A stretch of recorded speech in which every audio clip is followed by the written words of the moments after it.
Hey folks, thanks for joining us for episode, I don't know which one it is, 51 I think, of Elk Talk Live, brought to you by Bowtech, Leupold,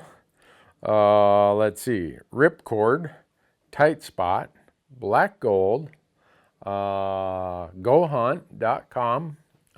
Make sure you go take advantage of their 30-day free trial. Go to gohunt.com/Randy, and you get a 30-day free trial out there right now. Oh, Rocky Mountain Hunting Calls, right? Dan didn't tell me we were live yet, and I was doing this stuff.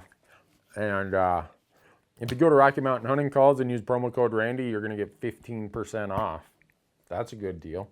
And onXmaps. Go to onXmaps, use promo code Randy, and get 20% off all their app products. And if you've been watching all of our e-scouting videos, you know that they are serious about helping you know more about elk hunting. Maybe they aren't that serious because they use me as one of the conduits to try spread elk hunting information. I don't know if that's a good idea. But if you were at a bow shop like I was yesterday, at least a Bowtech dealer, I was out at Big Sky Archery here in Bozeman, and you see that they're giving away these two hunts. One of them's an Illinois whitetail hunt I didn't even know about. The other is a Colorado elk hunt, archery elk hunt, that I knew about that one. They're running the promo through August 10th. It's in Colorado from September 14th to the 20th. You got to be 18 to win.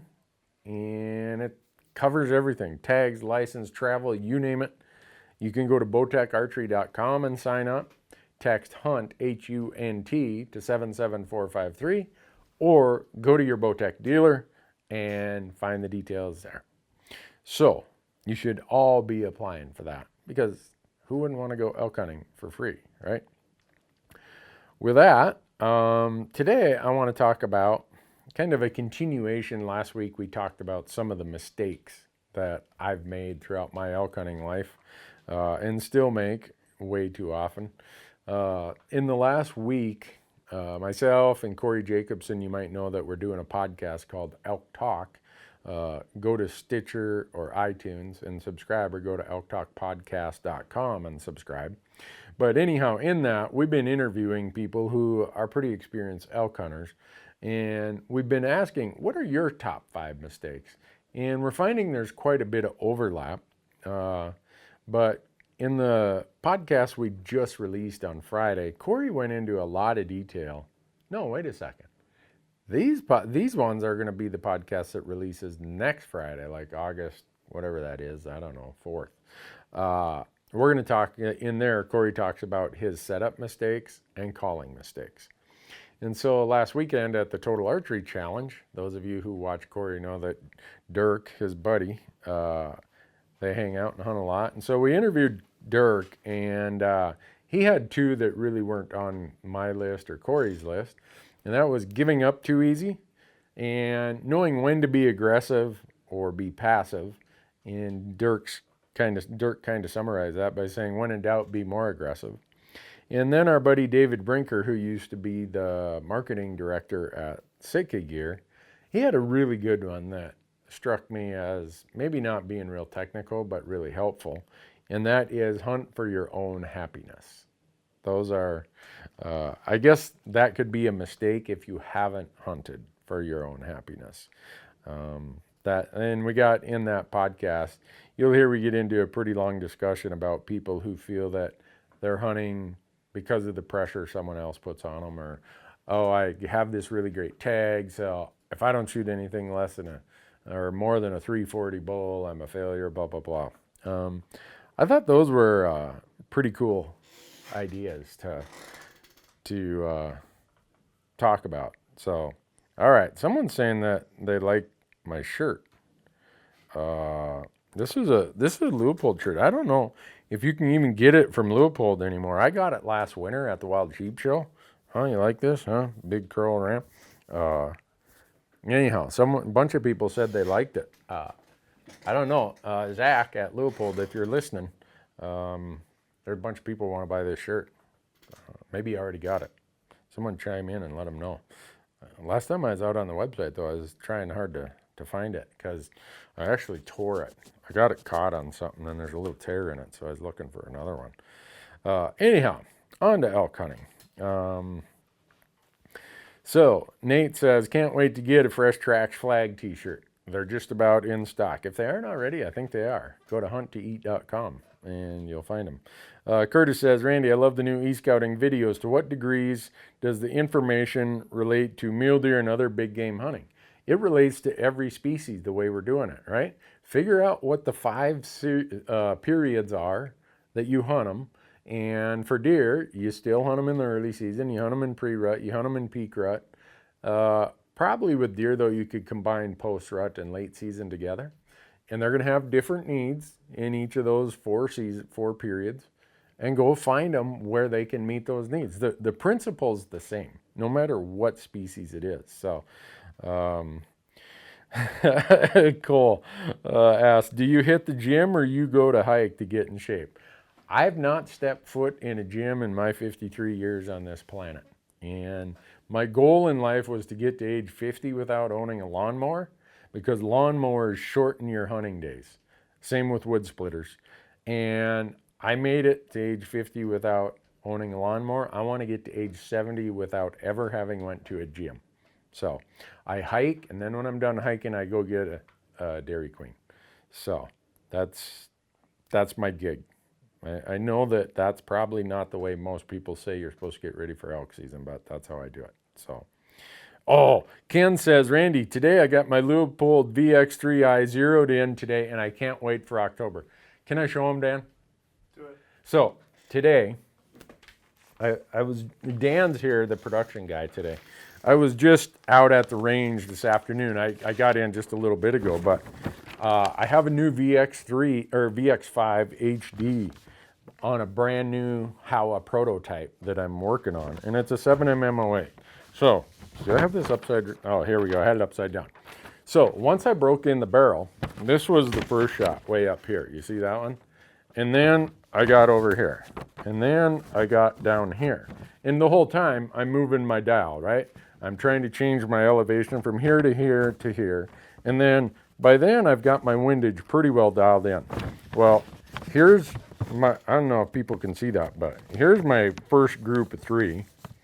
Here's my next group of 3 right here. Those 2 are touching each other. And then that one. And here's my last group of 3. I've never shot a group of 3 like this in my life. I'm so happy. I'm like dancing around. All 3 of them are touching each other right there.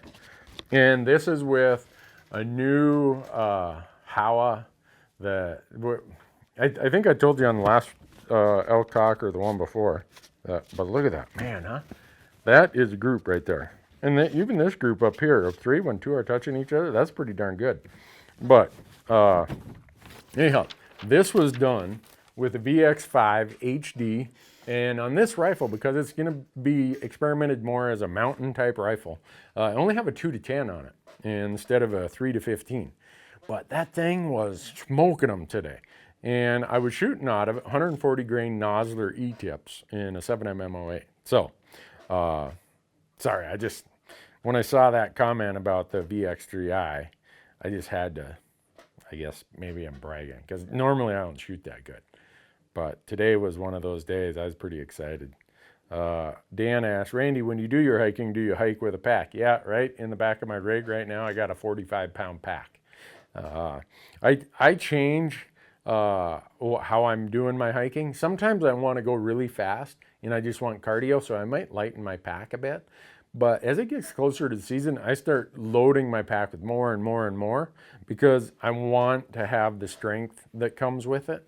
And I want to get my feet broke in. I want to get my feet, the balls of your feet, your heels, every part of your foot is under way more stress when you're carrying a 45-pound pack on uneven ground. So a big part of why I'm carrying more weight as I get closer to hunting season is because that gets my feet to where I want them, and my back and my core and everything else. So, but yeah. Someone says, how do you spell Elk Talk? ELKTALK, no space with all these promo codes. Randy, would you prefer a tree stand or ground blind for elk wallows? I'm not good at sitting. I shouldn't even answer that question. I'd probably sit in a ground blind, but man, sitting, waiting, whether a tree stand, ground blind, I'd rather get jabbed in the eye with a sharp stick. But holy cow, look at Instagram. How am I supposed to read all these? Best tip for elk that are just past the peak rut by about 10 days or so. Okay, so we're talking about this in one of our e-scouting videos. If you think about the pre-rut to peak rut and then peak rut to post-rut, the pre-rut to peak rut comes in and ramps up really fast. I mean, in a 10-day period, you go from their number one need is food, to within 4 or 5 days, breeding is now their number one need, and they're up at peak rut in a hurry. Then peak rut kind of stays there, and when it goes into post rut, it's not nearly as dramatic of a drop as it is a dramatic of a climb coming in to the peak rut. So if I had a tip for that period 10 days after the peak rut, you're still going to have a lot of rutting activity if you look at the very peak of the peak rut period. Now, if you say, all right, the peak rut period is gone and I'm 10 days into the post rut period, my tip there is go find a place where a bull wants to hide from the world. Go find a sanctuary. So, boy,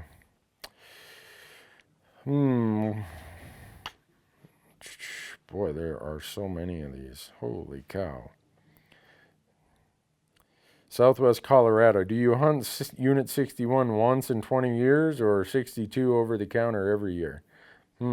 That's a good question. I hunted 61 once every 20 years. It took me 19 times of failing before I drew it on my 20th time.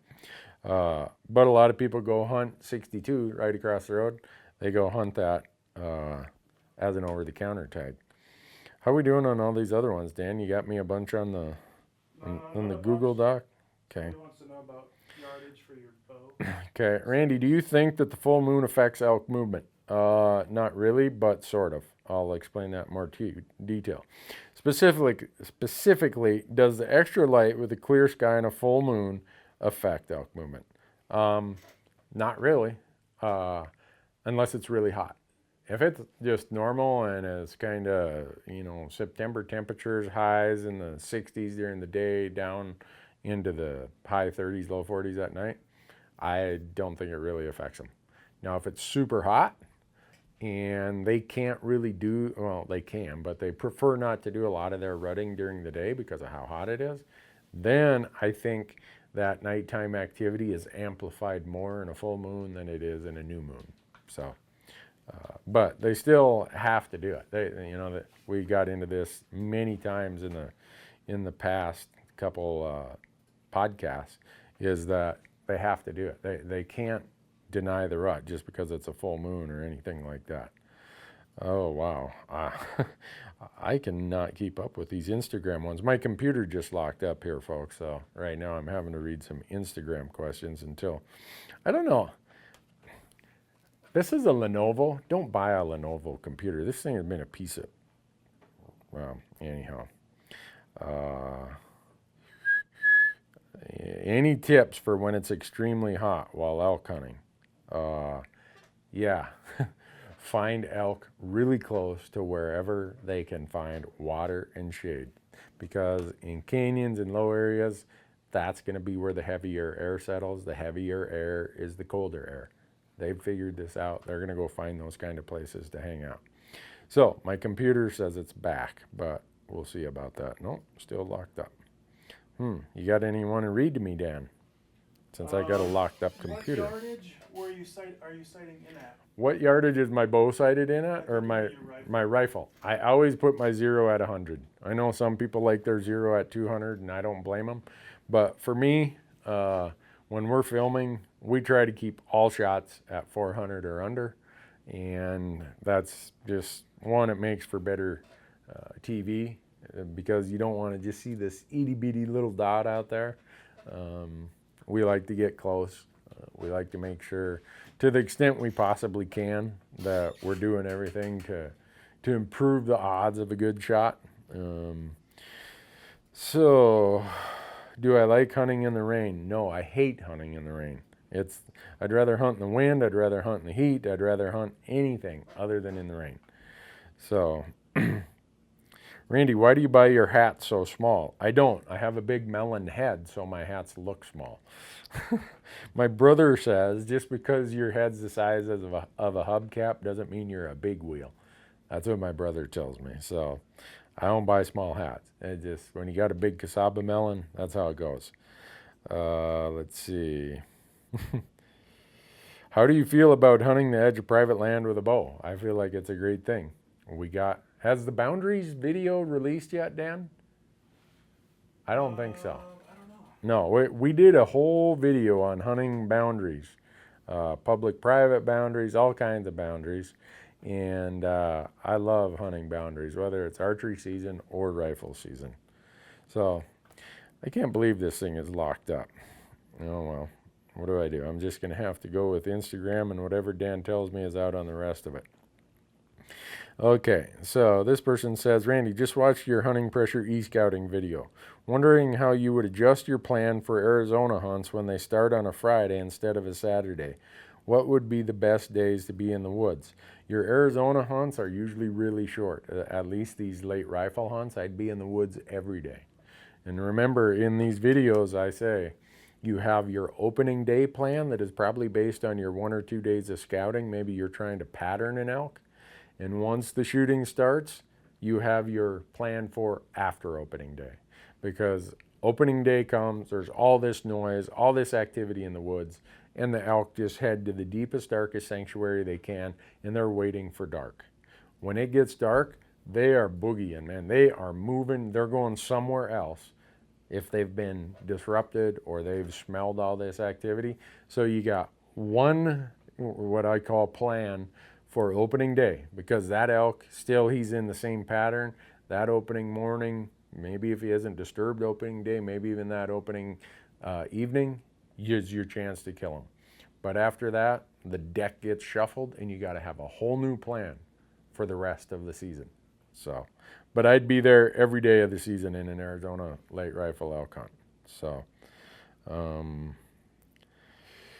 let's see. Someone says going opening day. I'm not sure when opening day is. Boy,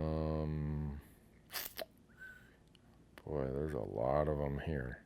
Do you hunt north or south side of the mountain? North side shade, south side food. I'd say not necessarily one or the other, but very seldom do I hunt the straight south side. In the middle of the day, elk are hardly ever on a straight south side. Not saying it doesn't happen, but your odds are going to be better hunting more of a northwest, a northeast, probably a straight north, maybe a west, maybe an east, but very, very seldom do I see elk on a south side.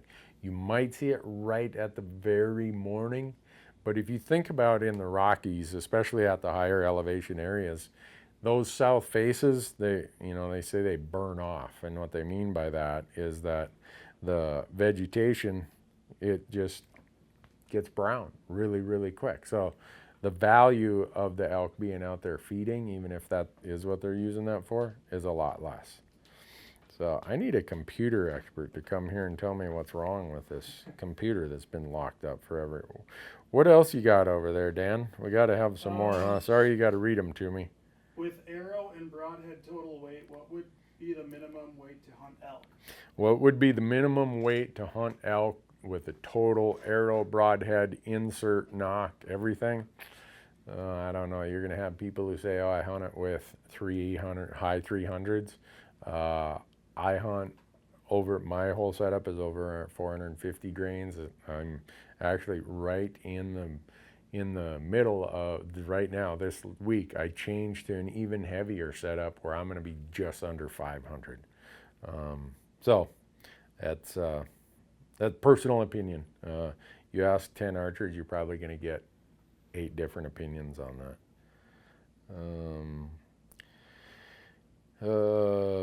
Is still hunting a Pinyon Canyon with a rifle too noisy to work? Probably. Those canyons, it's rocky. They'll hear you coming. If I'm in canyon areas, I get up where I can look down. And usually if they're in canyons, the odds are they're in a sanctuary mode, and you want to glass them before they hear or see you. So when I'm hunting canyons, I'm going at it where I'm just glassing and looking, and I'm not walking canyons. I'm not strolling through the pinyon junipers, anything like that, because they're usually in sanctuary mode when they're in the canyons. And the best way to find elk in the post-strut and in the late season, those are glassing periods. Those aren't calling periods. Some people have success still hunting if they have snow, like quiet snow, but for the most part, in those later seasons, you're going to be doing a lot of glassing. Do you like glassing with 10s or 15s? If I'm just plop down and I'm glassing, I have my Santium 15 by 56s from Leupold. You put those on a tripod, man, so good. Super, super good. Do I hunt elk with a 7mm 08?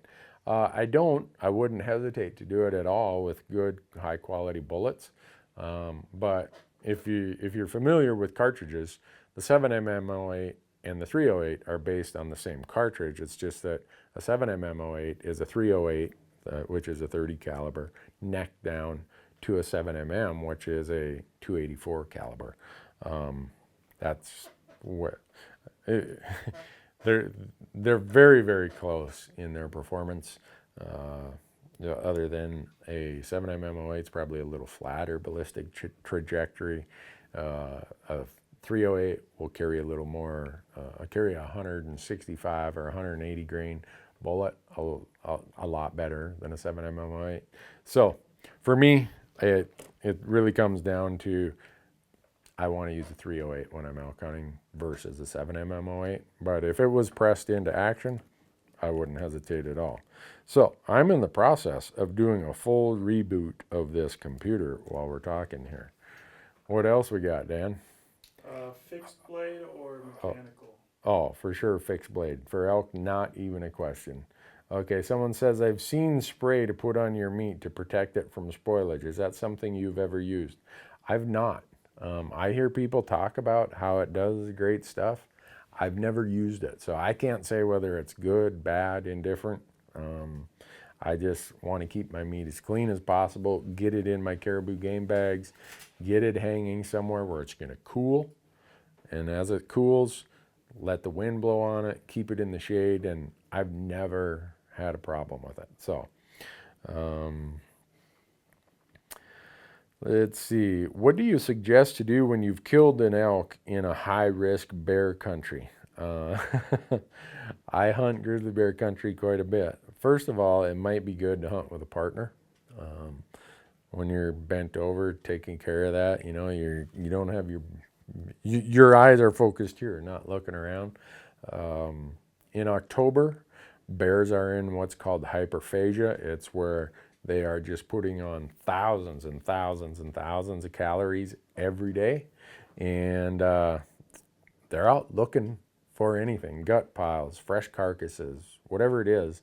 And some of the studies in Wyoming especially say that bears are attracted to gunshots. Now, I can't say that it's ever happened to me, but I've read enough and talked enough to people who say that is the case that I'd get that meat taken care of really quickly. I'd hang it somewhere that when I approach it, I can see from a distance. So if a bear was there, I'd be able to see that the bear had disturbed the meat. I'd hang it far from the carcass so that if the bear decided he's coming for the gut piles or what's left over on the carcass, that my meat is over there and the carcass is over here. There's some things you can do that make it a little bit safer, but you just got to be smart about it.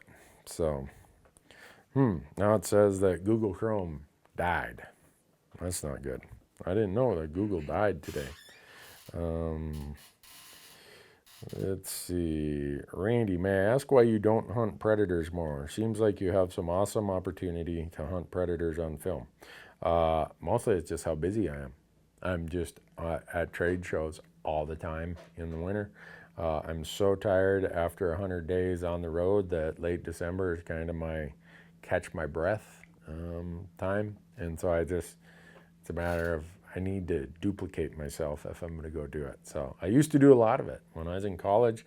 When coyotes were $75 each in 1988, I did a lot of it. And so that probably doesn't answer the question, but it's the reality. Let's see. What else you got over there, Dan? Somebody wants to know where you get your chopper mittens. Where do I get my chopper mittens? There's all kinds of places. I'd go to Amazon.com, type in chopper mittens, and you can get them. LL Bean has them. Fox River in Wisconsin has them. What's the? I think it's Frost River. Is that the one in Duluth, Minnesota? I can't remember. Anyhow, there's one in Duluth, Minnesota that I get them. Those are the ones you get from. I think it's Frost River. Dang it. Anyhow, those are serious chopper mitts that you get there. But, so, hey Dan, when did we release the video of you and Marcus and Michael playing your archery game? What was it called? Bugle? Yeah, yesterday. It went up yesterday on our YouTube channel? Yes, So, there's Dan, who's here tonight. You won, didn't you? I did. Okay, it's like in basketball, remember you used to play the game horse? They came up with some really cool ideas about how they were challenging each other, making themselves exert a bunch of exercises, cartwheels, push-ups, whatever, run, sprint, and then come and shoot and have to shoot within 3 seconds. I watched the video. I was impressed. I thought it was really good. So if you get a chance to watch that, go ahead. But the reason I brought it up is right now is practice season. We've got archery antelope season opens, I think, well, in most states, probably in 20 days. Nevada archery deer opens in like 2 weeks. It's time. I mean, get that bow out and get after it. It is time to be doing it. And one of the things to be doing is practicing your calling. I go out in my shop when I'm driving down the road. So I have these Rocky Mountain hunting calls in every vehicle, and I'm driving down the road, got my Sirius XM radio playing. I like Willie's Roadhouse, and I try to make the same notes with this call that I'm hearing on XM, and I'm not very good at replicating it. But what it does is it teaches me all kinds of different tones and notes and emphasis I can put on the call that help me when I'm out in the woods. So, and again, Rocky Mountain Hunting Call, go out there and use promo code Randy, and you're going to get a discount, like a 15% discount, if I remember correctly. I think that's the case, but my computer I don't know. This is frustrating today. I don't know how can we be a company based on digital technology, Dan, and the guy who's supposed to be running it, me, has such a crappy computer. We need to do something. I know why, because the camera guys spend all the money on cameras, and I'm limping along with this computer. So what else you got, Dan? People want to know what resources you recommend for finding more info about grasses that elk eat. Okay, so we go into this in video 8 or 9, Dan, on the e-scouting series out on our YouTube channel. The question is, where do you find more information on the grasses and forbs that elk like to eat in your area? Google is your friend. And I talk about this in the video, is that when I know I'm hunting whatever area, I will go in and type in elk forage studies, Western Colorado, elk forage study, Gila National Forest, whatever. And you will get pages of information about what grasses, what forbs the elk prefer to eat in the area that you're going to be hunting. And the reason that's important is I live in Montana. The grasses that elk are seeking out as the prime food in, say, the 1st of October here in Montana is a completely different grass or a completely different type of forb than what they're probably seeking in Utah or New Mexico on October 1st. So if you're going to hunt elk when they're on a food pattern, which they are in the early season, and the cows are in the pre-rut and peak rut, which means the bulls are going to be near the cows. So in some respect, you need to know the food source during that pre-rut and peak rut. You got to understand what they're eating. And I can't do a video on all of them. I mean, the answers are, as long as long as the day is. So you got to go and do that research yourself, and you got to know what that food looks like. Like there's places in Arizona where there's this thing called cliff rose, or some people call it cliff rose or cliffs rose, and the elk are just hammering that in November and December. We don't even have cliffs rose in Montana. There's places in Nevada where it's mountain mahogany that they're just hammering that at certain times of the year. We hardly have any of that in a place like Montana or Wyoming. So that's why it's important to understand the food sources that they prefer, that elk prefer in the area you're going to hunt them. And there's been studies done. They might be U.S. Forest Service studies, might be BLM studies, might be the Fish and Game Agency that did the study, might be a university. They're out there. And yeah, it's boring reading. It's not like looking at the beautiful pages of Bugle magazine. It's very scientific. It's very dry, but it's very valuable when you're looking for the food source that the elk are after. So, finally, I got it going here. All right. So Robert says, I have a high-pitched roofed mouth. What calls do you suggest I use?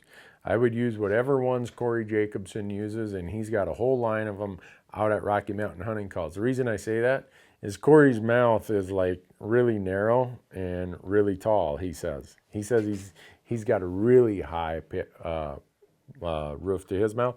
I'm the opposite. I'm like this wide, flat.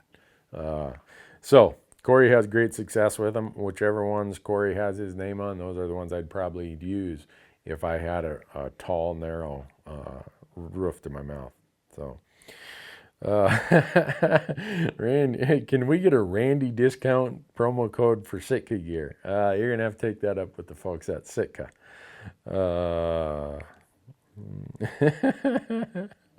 I'm back online now. This is fun when I'm back online. You guys have some funny questions. I think some of you are trying to get me divorced. I read some of these questions, I'm like, hey, I can't. I'm not even going there. What age would you start bringing your kid elk hunting? As soon as they're old enough to really get around in the woods. But when I take them, I would adjust my expectations to make sure they have fun. Don't drag them for miles and miles. You're going to ruin it for them. They're not going to like it. Don't take them when it's 0 degrees and the wind's blowing 30. They're going to get cold and miserable. So take them out whenever they're ready, but just make sure that you do it in a way that they have fun, because they are your hunting partner of the future, and you don't want to ruin that. So, all right. Let's see. Randy, on a few podcasts, you've talked about researching. Okay. I already read that one. We got that one going. All right, Dan, throw some more up there in the Google Doc if you can. Okay. Here's a bunch more. All right, now I'm rolling here. Can you hunt all the units in Colorado with an over-the-counter tag? No. Go to the regulations, go to their website, download the regulations, and I think you can hunt 90. It's not like 90 of the units are available for over-the-counter tag, archery over-the-counter, and second and third rifle over-the-counter. So there's some really good units that if you went and hunted it, you'd have a great time, but you'd be breaking the law because you need a limited entry tag. You need to put in the drawing to hunt those really good units. So, let's see. Randy, how do you handle a trophy bull cape in the backcountry, namely ears, nose, eyes, and lips? I get them done, I get it off the head as fast as I can. We've done some videos about how to do this, and I get it to a taxidermist right away. I make sure I leave all the lips I can. Make sure that you leave everything in here with the tear ducts, the whole works. I just cut the ears off right here at the skull. I don't turn the ears. I don't do any of that out in the field. I just get that cape to a taxidermist because they know what they're doing, and I usually don't. So your taxidermist will appreciate that. Charlie says, Randy, have you ever hunted Unit 16E in New Mexico? Yeah, I've hunted it 4 times, I believe, between tags I've had and others have had that I've helped with. If you want to see a hunt in Unit 16E, go out to our YouTube channel, Randy Newberg Hunter, and we have, I think it's a 9-day hunt from 2016. Corey Jacobson and I drew that as our first choice, and I think there's 9 separate videos of the day by day by day by day hunt. It's a tough unit. It's physically tough, more so than 16ADC. It's going to make you earn it. So, when glassing is not an option, what is your strategy? Go somewhere where glassing is an option. That's, and I say that somewhat tongue in cheek. Some guys from Washington saw me last weekend and said, you know, Randy, that's fine, but where we go, it's exactly what this person says. There is no place to glass. So that makes it way, way tougher. Glassing is the primary tactic for the post rut in the late season. In the early season, yeah, I glass some. I don't even really hunt that much in the early season. August is just not a fun time to hunt elk, in my opinion. Some like it. In the pre-rut and peak rut, I'm not glassing at all. Yeah, I have binoculars, but that's not a glassing game. You're moving across the landscape, you're listening, you're calling. The elk are very mobile, very dispersed. You got to be mobile. Once they leave the peak rut and they go into this post-rut period, they're going into very small areas. So there's a huge percentage of the landscape that has no elk in very small areas that hold elk. Well, the way you find those small areas is through glassing. And so I will glass and glass and glass those last 2 periods, the late season and the post-rut. So, let's see. Boy, they're rolling in here fast. Let's see. Randy, given the 60,000 acre burn in Durango, would you hunt higher or lower elevation in that unit, and how close to the burn? I would hunt really close to the burn, and it would depend on where I'm at, because it's not like the burn just burns in one elevation. It's probably up and down and around. Elk are going to prefer certain bands of elevation, maybe above the burn, maybe below the burn. And the reason they're going to prefer it is because when they're on a food pattern in the early season, they're looking for the best food. In the pre-rut and in the peak rut, the cows are looking for the best food. And if the burn is way down low, that best food's probably going to be above the burn. If the burn kind of reaches its way up the mountain, the best food's probably going to be below the burn. And that's where the cows are going to be. And where the cows are, that's where the bulls will be. So, let's see.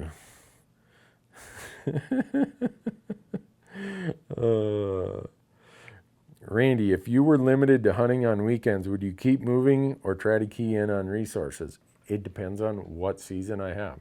And I know people are probably tired of me answering every question with this 5 periods of the elk hunting season. But I'd answer it differently if I was hunting weekends in the pre-rut or the peak rut than if I was hunting just weekends in the post-rut or late season.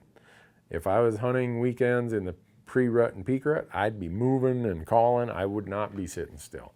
If I was hunting weekends on the post-rut or during the late season, I'd find myself the best glassing spot as far back in there as I feel comfortable going, and I'd just sit there and glass and glass and glass, and I wouldn't be moving a lot. So, let's see. So, late season, 3rd rifle season in Colorado, what are you looking for to find elk? I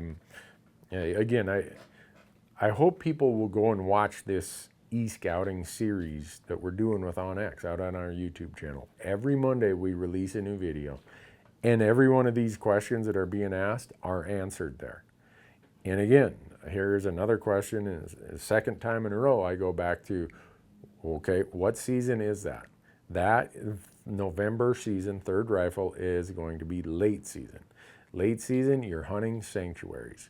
We did a whole video already released on sanctuaries, but we talk about in the later videos how you hunt an area when elk are in sanctuary mode. So to Casey's question, what am I looking for?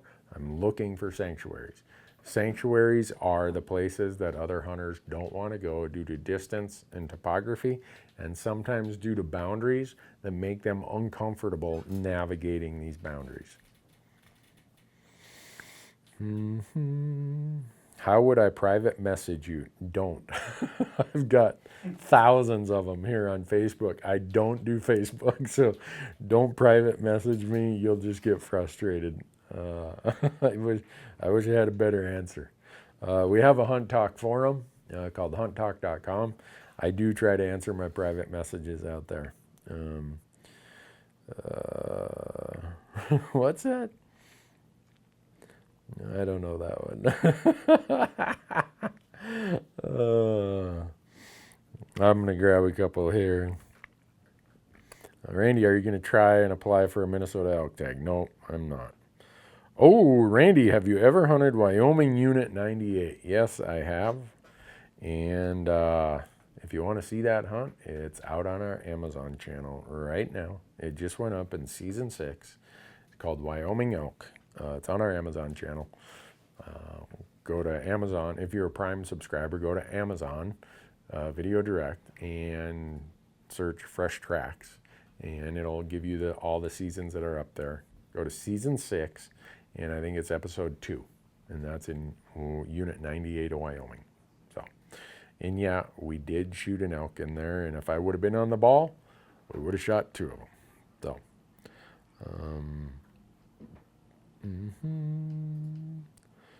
let's see. Randy, what is your dream tag? See this bighorn sheep right here? Give me a Montana bighorn sheep tag and I'll just call it good after that. That would be a ton of fun.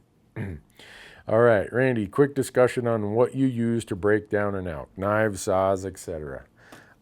We have a video out on our YouTube channel called the Gutless Method. And out there, it shows you can walk through everything that you would want to know about what we use. And what a lot of people have done, they've downloaded that video on their phone. And here's how you do it. You go to randynewberg.vhx.tv, and it'll say Field Care for Elk, the Gutless Method. For $4.99, you can download it on your phone. And the number of people who have told me, hey, I downloaded this on the phone, and I just kept replaying that part and replaying it, and I'd go do it. Get to the next part, I'd replay it, and I'd go do that part. And I was surprised when people said that works. It must, because a lot of people download that to their phone. So it's a website called vhx.tv. So they give us our own landing page. It's called randynewberg.vhx, like Victor Howard X .tv, and you'll see it. It's like the second item on the menu that you can download it. Or if you just want to watch it, go out to our YouTube channel. It's free. Randy Newberg Hunter. Go out there and just watch it until you memorize it, and it'll tell you all the tools we use, and you're going to be surprised. We do not use many tools. Darn, what happened to my Gerber Vital here? Because someone just asked, what knife do I use for field dressing? I have a Gerber Vital. It's a replaceable blade, and then I have a Gerber Big Game Vital, which is bigger, and it's a replaceable blade. And I do a whole elk with those. I've done a whole elk with the small Gerber Vital. Gerber makes these really, really cool knives, and the replacement blade mechanism on the Gerber Vital makes all other replaceable blade knives look like, well, let's just say that the Gerber device is figured out. They got it dialed in. So Randy, ever plan on coming to California to get a Tule elk or desert bighorn? I don't put in for California, and nothing against California.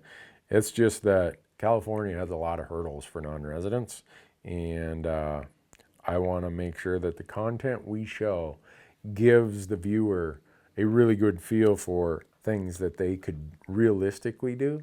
And the limited entry draw system in California is very challenging for non-residents. The odds are very poor, and it costs quite a bit to apply. So again, nothing against California. It's just what we're trying to show the audience. So, all right.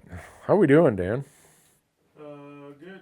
Somebody wants to know what your personal limit is with your bow. What's my personal limit with my bow this year is 40 yards. I only have a 20, 30, and 40 yard pin this year. I went out to Black Gold, got my new Bowtech all set up, and here's why. Before I had a 20, 30, 40, 50 yard pin, but as I've gotten older, and I had LASIK surgery in 2007, but as I've gotten older, my left eye has stayed perfect. My right eye has adjusted because I spend so much time on the computer, where it's more of a close-up reading eye. Well, I have one contact that I wear in that eye when I'm hunting. But even with full correction, when I draw back and I get way out there, when I focus on the pin's bright, but targets way out there are really blurry. Or if I kind of focus on the target, the pin is blurry. So right now, about 45 yards is I'm still good with a clear pin and a clear target. It's just in the last couple of years this has happened. And I know that you're saying, Randy, you're getting old. Yes, I am getting old. But Michael and I were driving out to the range today, and I feel it's only the right thing to do is if my vision causes me some impairments, I just got to crank it back. So going forward, 40 yards is the limit for me.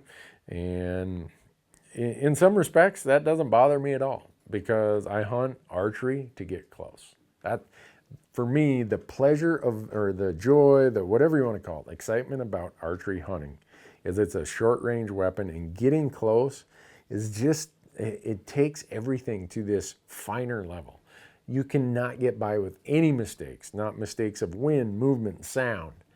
It's just way more fun. So I think dropping that 50-yard pin is probably going to get me even more excited because I'm going to be that much closer when I finally release an arrow. So let's see. What was my hunt load like when I had a small child or children? I didn't hunt a lot. I was a weekend warrior. And even then, you know, I coached my son's Pop Warner football team for 2 years, and that took a lot of weekends. So there's no way I would do what I do today if I had kids at home. I just wouldn't. Your family and your kids are more important than hunting. They will grow up to the time when you'll be able to take them with. So you'll never get those days back.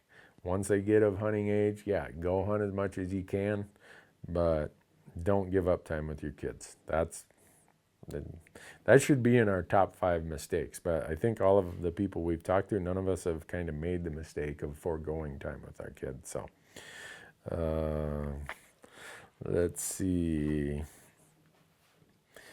Oh, a lot of Dairy Queen questions.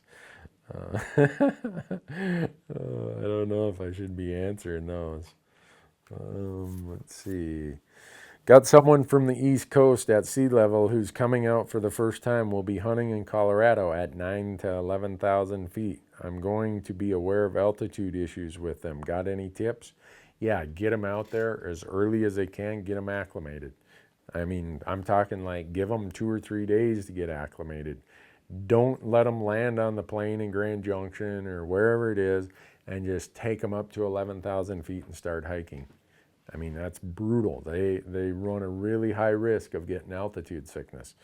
Make sure they stay properly hydrated. Dehydration, both because of elevation and because it's way more arid out here in the West, than it is where if they're in a coastal place of higher humidity, they're going to get way dehydrated compared to what they're accustomed to. Also, as you're having to breathe a lot because you're trying to bring in oxygen, and you're just like grasping for air or gasping for air, you get way more dehydrated because you have all this flow in and out of you're inhaling, you're exhaling. And so that will dehydrate you faster. Do not let them get dehydrated. That's another big risk. Even if they don't end up with altitude sickness, they could end up with serious dehydration. You're going to know they're going to get serious headaches. They're going to get kind of disoriented.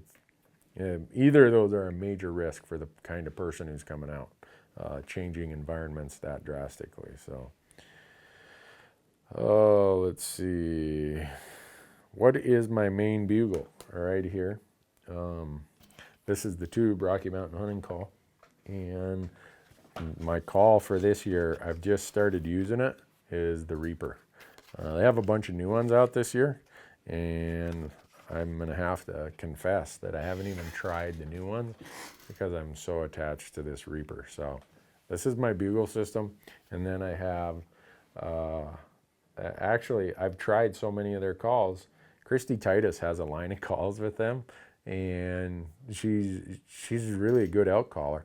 And she makes this little blue one. I can't even remember what model it is, but that works best for my cow calling. And so that's what I use. Let's see.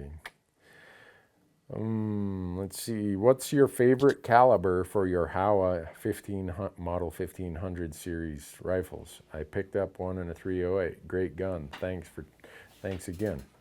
Probably that 308, probably the same exact rifle you bought is my favorite. Yeah, I love that 308, especially for elk. For deer and antelope, I'm a 7mm 08 guy, but Mason says, I just got the Reaper and the Black Magic calls. They're amazing, and glad to hear that. I hope you used promo code Randy and saved yourself 15%. What else we got, Dan?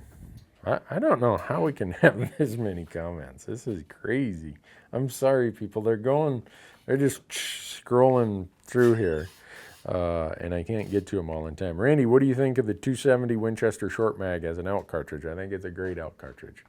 I shot my first 5-bull elk with a Winchester, or a 270 Winchester, not the short mag. The short mag is a shorter action, not the full length of a full 270.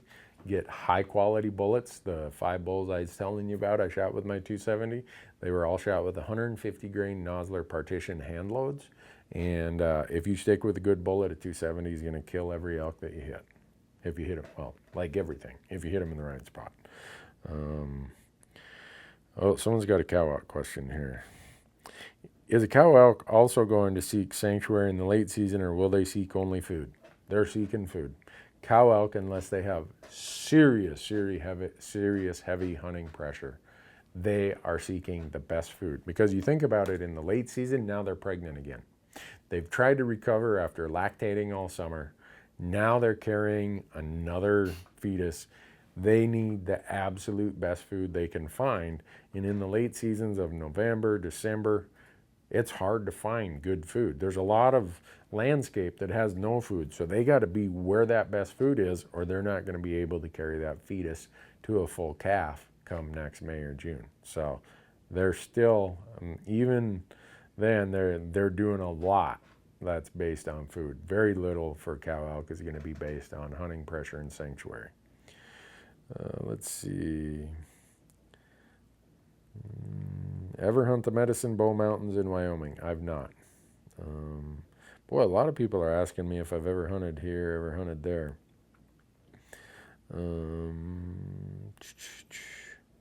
People keep asking, what tires have I decided on for my truck? A lot of you saw the video, and it's down to 2, and I think I know what I'm going to do. And the reason that I haven't done it yet is, one, I've been so busy, and I want to buy them right before we hit the road and start tearing them up again in September. But I've been doing research of all of them. There's a lot of good tires out there. If it was a popularity contest, the BF Goodrich's would win, followed by Cooper's. But I'm not always into the popularity contest. Sometimes I am, sometimes I'm not. What my research has been a lot based on is performance in snow, because I live in a climate where I've got 5 months of snow. And there are some of those tires that are probably in the top 5 that have better snow performance than the others. Whereas the others might have really good off-road, really good mud performance, or really good rock and gravel and sand performance. So for me, the tires, and we're going to get them here in the next month, are going to be heavily weighted towards how well they perform in the snow. So, Randy, you put your gaiters over your rain pants or under? I put them over my mountain pants or over my timberline pants and underneath my rain pants. Let's see. Do I have any chuckling tips? Yeah, just chuckle. It's easy to do. I mean, a chuckle is probably the easiest call. I know now that I say it's the easiest call, I won't be able to do it.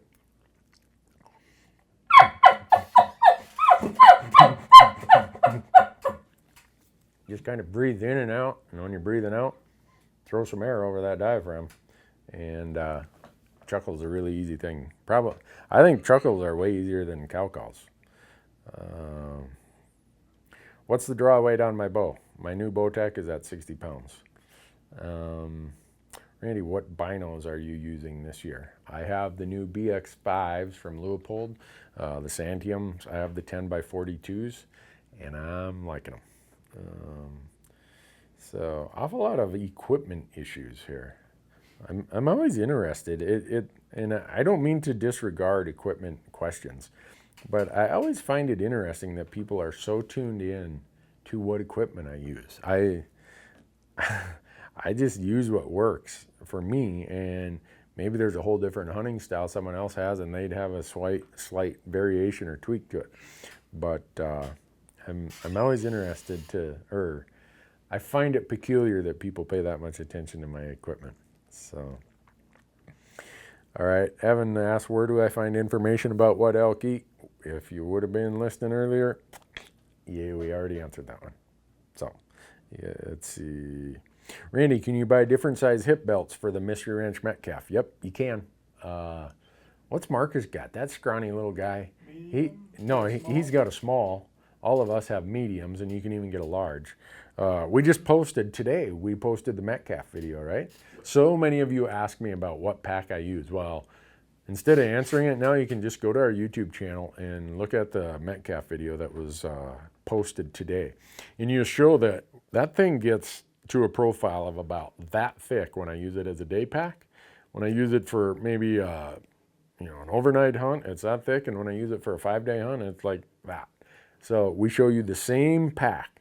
All 3 of them that we've got set up are the same exact pack, but they're just set up for different uses. Because a lot of people think that you can't use these really high-end packs like a Mystery Ranch Metcalf for a day pack. It's a superb day pack. And then it shows you how we do it and why we do it the way we do. Randy, ever pack out an elk by yourself? Yep, and it's not any fun. You really learn what a quality pack is like when you pack out an elk by yourself with a low quality pack. Yeah, I bought my first Mystery Ranch in 2006, not long after I had a serious pack out with a crappy pack. That will change your idea about how much you should or should not invest in a pack. Do I ever hunt with a muzzleloader? I have in the past, but I don't much, just because we're so busy doing other stuff that it seems like archery and rifle take up most of our time. But there's some really, really good stuff. Look, Michael chimes in, Dan, and says, hey guys, hope you're doing well. Michael Parente, who should be here helping us. I don't know if he's down at the pizza bar or what the deal is, but he couldn't resist it. You know, he just had to. All right, like 5 people have asked this question tonight, and I've already answered it once, but this person says, what's the answer and why? Fixed blades are expandable for elk, and why? Okay, so if you've ever seen a lot of these, and I'm using TV shows as an example because you'll be able to see it in full action, right? They shoot some big expandable, and what happens? You get about that much penetration. And if they're lucky, the arrow falls out, or that expandable stays in there, does a lot of cutting, and you get a good blood trail. A lot of times it goes in there and the arrow acts like a cork.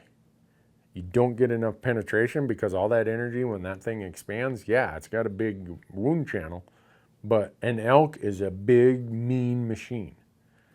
Then go watch when guys are using fixed blades. A lot of times they'll get a full pass through, or they'll get this much penetration.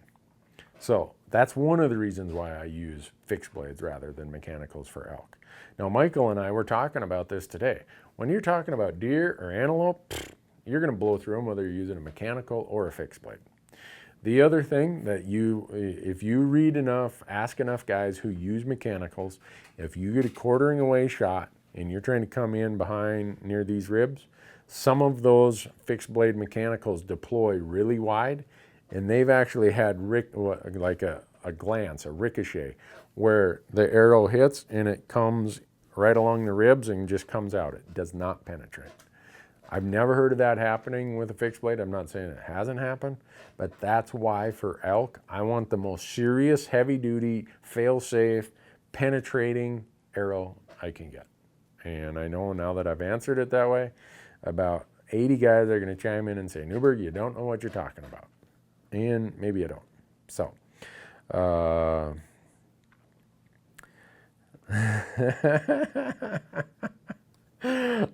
you guys are way too funny. Randy, how do you hunt elk?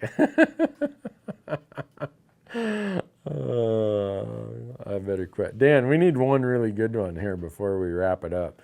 But before we wrap it up, I always like to save one or two really good questions at the end, but we're going to lose all of you in 3 minutes or a minute on Instagram if we haven't already. Have we? No, you're still alive. Okay. But remember, Bowtech, Leupold, Tightspot, Ripcord, Black Gold, onX, Go Hunt, Rocky Mountain Hunting Calls. Those are the companies that make this possible. I hope you will support them. Use promo code Randy when you're out there with Go Hunt, onX, and Rocky Mountain Hunting Calls and save yourself some money. And all right, let's get to a couple good ones here, Dan, like really, really good ones. Do you treat main trails like a road when you're e-scouting? So someone's going to see this, aren't they, in the video? They asked, Dan read the question, when you're doing your e-scouting, do you treat heavily used main trails much like a road? Yep, I do. Because if you get a trail that has mountain bikers, has, it's the shortcut up to some popular lake or something, you may as well just treat it as a road because there's so much human activity that elk are going to be as far away from that as if it was a motorized. In fact, they might even be further away from that than if it's a road that you can drive your truck or ATV down. So that was a good one. Let's see. Oh, yeah, you can bet I'm not going to forget that. Someone says, Randy, don't forget baby wipes. I never forget that. All right, there's got to be one more good one here. I'm going to search.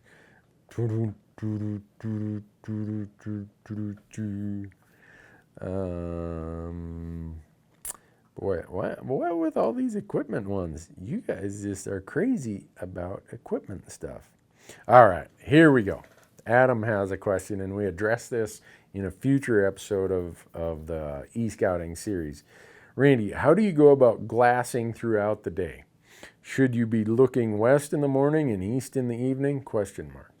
Here's what I do. Right now where I'm sitting, south is to my back. North is this way. I try to find a glassing spot where I'm looking mostly north.